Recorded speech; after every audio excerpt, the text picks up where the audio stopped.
तो आज हम अवतार द लास्ट एयरबेंडर के दूसरे सीजन के पहले एपिसोड की कहानी जानने वाले हैं। पिछले सीजन में एंग, कटारा और सोका में नॉर्दर्न वाटर ट्राइब को बचा लिया था। इसी दौरान कटारा एक बेहतरीन वाटर बेंडर बन चुकी है और एंग भी उससे काफी कुछ सीख चुका है। एपिसोड की शुरुआत कुछ अर्थ किंगडम के लोगों से होती है जो फायर नेशन के सैनिकों से अपनी जान बचाकर भाग रहे होते हैं। तभी एक आदमी गिर जाता है और फायर नेशन के सैनिक उसे मारने ही वाले होते हैं कि तभी वहां अवतार एंग अपनी टीम के साथ पहुंच जाता है। इसके बाद एक शानदार फाइट सीन देखने को मिलता है। कटारा अपनी वाटर बेंडिंग स्किल्स का शानदार प्रदर्शन करती है। वो पानी को बर्फ के नुकीले हथियारों में बदलकर दुश्मनों पर हमला करती है। वहीं सौका भी लोगों को बचाते हुए फायर नेशन के सैनिकों की जमकर पिटाई करता है। तभी वहां कियोशी वॉरियर्स की लीडर सुकी की एंट्री होती है। सौका उसे देखकर काफी खुश हो जाता है। आखिरकार सभी मिलकर फायर नेशन के सैनिकों को हरा देते हैं। इसके बाद कटारा घायल लोगों का इलाज करती है। बातचीत के दौरान सुकी बताती है कि अर्थ किंगडम की हालत पहले से भी ज्यादा खराब हो चुकी है। तभी एंग अपने पुराने दोस्त किंग बूमी के बारे में पूछता है। उसे पता चलता है कि बूमी को उमाशु में कैद करके रखा गया है। ये सुनते ही एंग तुरंत उमाशु पहुंच जाता है और बूमी से मिलता है। एंग उससे अर्थ बेंडिंग सिखाने की गुजारिश करता है, लेकिन बूमी साफ मना कर देता है। इसके बाद बूमी एंग को एक बेहद महत्वपूर्ण बात बताता है। वो कहता है कि अर्थ बेंडिंग सिर्फ ताकत का खेल नहीं है, बल्कि सही समय पर सही फैसला लेने की कला है। वो एंग को समझाता है कि उसे ऐसे गुरु की जरूरत होगी जो धरती की तरह अडिग और धैर्यवान हो। दूसरी तरफ कहानी हमें ज़ूको और अंकल आयरो की तरफ ले जाती है। दोनों अब साधारण लोगों की तरह जिंदगी गुजार रहे होते हैं। ज़ूको इस जिंदगी से बेहद परेशान है। उसे लगता है कि उसकी सारी परेशानियों की वजह आयरो है। गुस्से में वो अपने चाचा से कहता है कि अगर उन्होंने अपने अधिकारों के लिए लड़ाई की होती तो शायद आज उसकी जिंदगी ऐसी नहीं होती। ये सुनकर आयरो काफी दुखी हो जाते हैं। आखिरकार ज़ूको गुस्से में उन्हें छोड़कर अवतार की तलाश में निकल पड़ता है। उधर फायर नेशन में फायर लॉर्ड ओजाई अपने जनरलों के साथ अर्थ किंगडम पर कब्जे की योजना बना रहा होता है। तभी प्रिंसेस अजूला एक नया प्लान पेश करती है। अजूला बताती है कि बासिंग से पर सीधे हमला करने की बजाय वे अर्थ बेंडर्स की मदद से शहर के नीचे सुरंग बनाकर अंदर घुस सकते हैं। ओजाई को ये योजना काफी पसंद आती है, लेकिन हैरानी की बात ये होती है कि वो इस मिशन की जिम्मेदारी अजूला को नहीं देता। इसके बजाय वो उसे एक और काम सौंपता है, ज़ूको को ढूंढकर वापस लाने का। ये सुनकर अजूला के चेहरे पर एक खतरनाक मुस्कान आ जाती है। इधर सुकी और सौका के बीच रोमांटिक पल देखने को मिलते हैं। साफ पता चलता है कि दोनों एक दूसरे को पसंद करते हैं, लेकिन सौका अपनी भावनाएं खुलकर नहीं बता पा रहा। इसके बाद हमारी टीम बासिंग से जाने के लिए खतरनाक सर्पेंट्स पास को पार करने निकलती है। रास्ते में उन्हें एक विशाल समुद्री सांप का सामना करना पड़ता है। एंग, कटारा और सुकी मिलकर उस दैत्याकार जीव से लड़ते हैं। आखिरकार वे उसे घायल कर देते हैं, लेकिन कटारा उसकी हालत देखकर उस पर दया करती है और अपनी वाटर बेंडिंग से उसकी चोटें भर देती है। इसके बाद साई नाम का व्यक्ति अवतार को एक डरावनी खबर देता है। वो बताता है कि जल्द ही सोजन्स कॉमेट आने वाला है।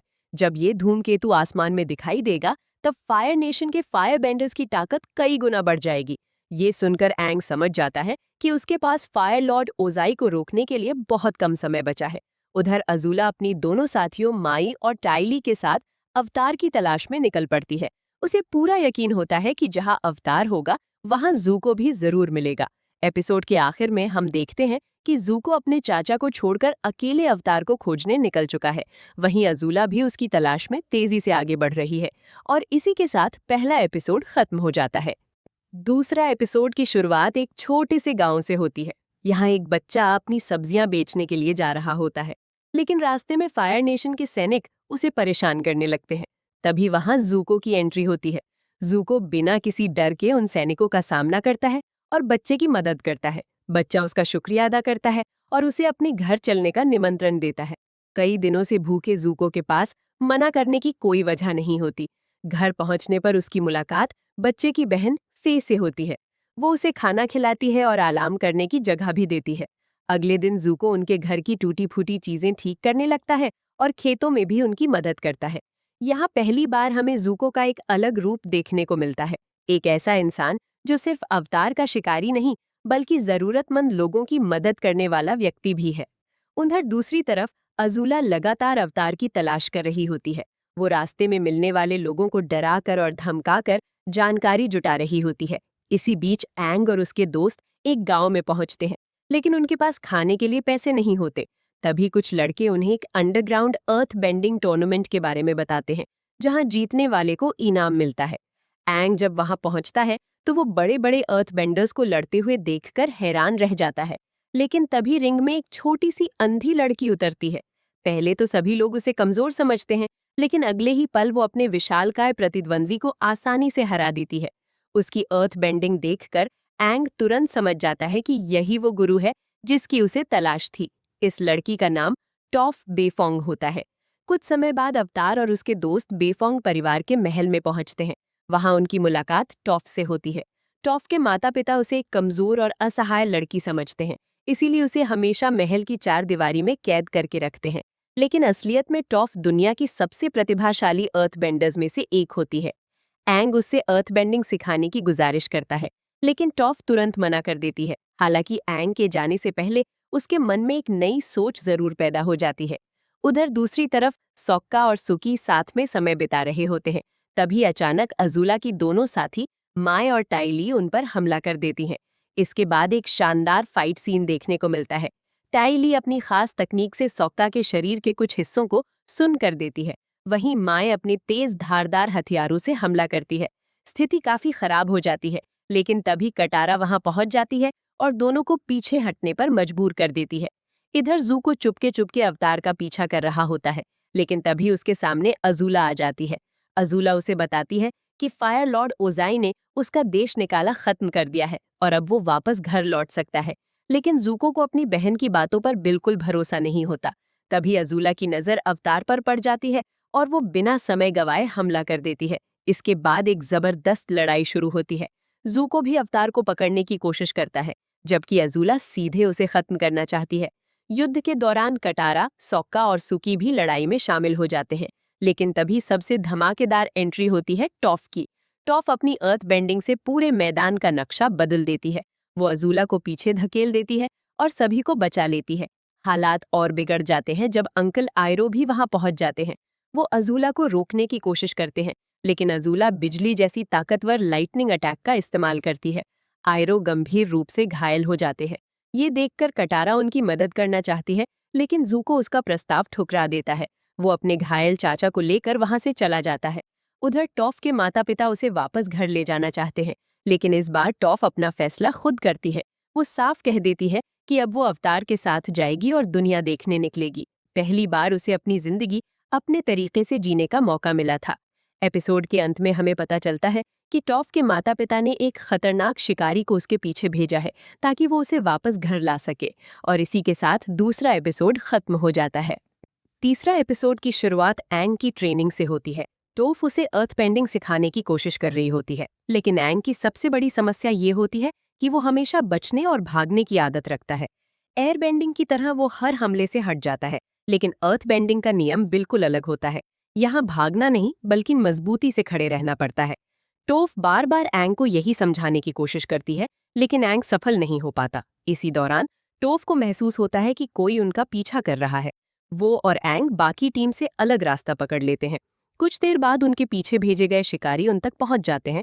टोफ जानबूझकर एंग को अकेले लड़ने का मौका देती है, ताकि वो अर्थ बेंडिंग सीख सके, लेकिन एंग डर के कारण अर्थ बेंडिंग इस्तेमाल ही नहीं कर पाता। आखिरकार वो वाटर बेंडिंग का सहारा लेकर दुश्मनों को रोकता है। दूसरी तरफ ज़ूको और आयरो लगातार यात्रा कर रहे होते हैं। आयरो अभी भी अजूला के हमले से पूरी तरह ठीक नहीं हुए होते। उनके पास पैसे और संसाधनों की भी कमी होती है। इधर टीम एवाटार आखिरकार बा सिंह से पहुंच जाती है, लेकिन शहर के अंदर घुसते ही उन्हें गिरफ्तार कर लिया जाता है।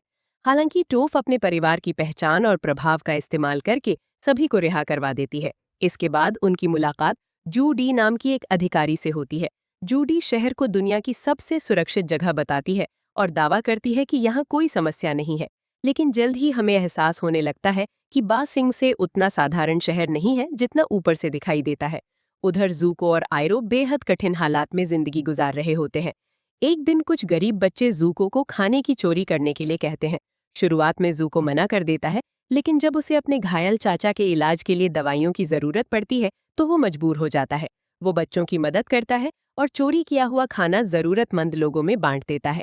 यहाँ हमें ज़ूको के चरित्र में बड़ा बदलाव देखने को मिलता है।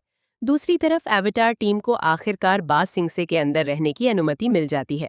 जूडी उन्हें रहने के लिए घर और खाने का इंतजाम भी कराती है। कुछ समय बाद उनकी मुलाकात लॉन्ग फेंग नाम के एक शक्तिशाली व्यक्ति से होती है। एंग उसे फायर नेशन के आने वाले हमले के बारे में बताता है और अर्थ किंग से मिलने की मांग करता है, लेकिन लॉन्ग फेंग उसे टाल देता है। हालांकि वो उन्हें उसी रात होने वाली शाही दावत में शामिल होने का निमंत्रण देता है। रात में एवाटार टीम महल पहुंचती है और अर्थ किंग से मिलने की कोशिश करती है, लेकिन सुरक्षा गार्ड उन्हें रोक देते हैं। एंग बार बार फायर नेशन के खतरे के बारे में बताने की कोशिश करता है, लेकिन कोई भी उसकी बात को गंभीरता से नहीं लेता। इस बीच लॉन्ग फैंग कुछ ऐसा कर रहा होता है जो काफी संदिग्ध लगता है। एपिसोड के आखिरी पलों में हम देखते हैं कि बा सिंगसे के सैनिक साई को पकड़कर कहीं ले जा रहे हैं। ये देखकर साफ हो जाता है कि शहर के अंदर कुछ बहुत बड़ा राज छिपा हुआ है, और इसी रहस्य के साथ तीसरा एपिसोड खत्म हो जाता है। अगर आपको ये वीडियो पसंद आया हो तो कृपया इसे लाइक करें, अपनी राय शेयर करें और मुझे बताएं कि आपको ये कैसा लगा। आज के वीडियो के लिए बस इतना ही। अगले वीडियो में मिलते हैं। सयोनारा।